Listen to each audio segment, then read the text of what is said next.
Hi, this is Senator Justin Reedy here in Annapolis.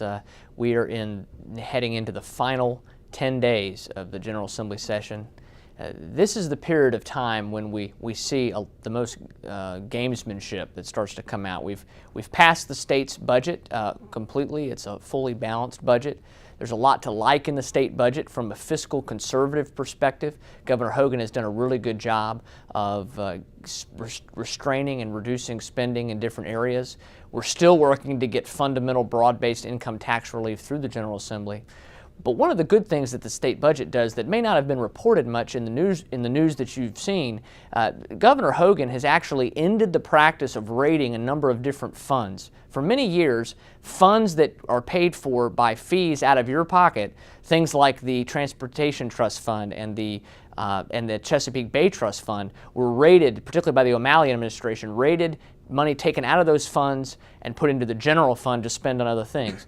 This year marks the first year in over a decade that the Chesapeake Bay Trust Fund, that's paid for with our flush tax money, was not raided. Governor Hogan has ended that practice of raiding that fund so that money, which you're taxed for and I'm taxed for to go out to clean the Chesapeake Bay, that money actually goes to clean the Chesapeake Bay instead of being taken and put into the general fund. And that's an underreported thing. There's other funds like that are the same way that Governor Hogan has worked to make much more responsible in the way that we handle them. We have a lot of things that are coming up in the final week. One of the big things you'll hear about is, I updated you several times on this transportation bill that tries to take away power from Governor Hogan and put this crazy formula together to instead of the typical process of just the local governments and the state elected officials working together to give priorities to the Department of Transportation and the governor selecting projects.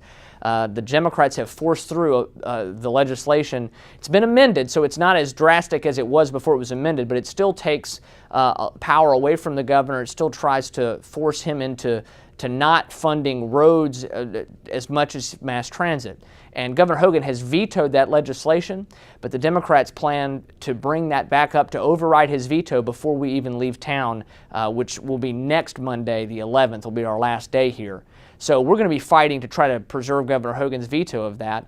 I helped lead the fight on the Senate floor to try to filibuster the bill. We were unsuccessful in delaying it very long. We tried to amend the bill further. We're going to continue to try to be sure that transportation decision-making can be left with the professionals at Department of Transportation, Governor Hogan, and with local input. There's a lot happening here in the final week and week and a half, and we'll do our best to keep you updated. Look forward to talking to you again. Please feel free to contact me at the information provided.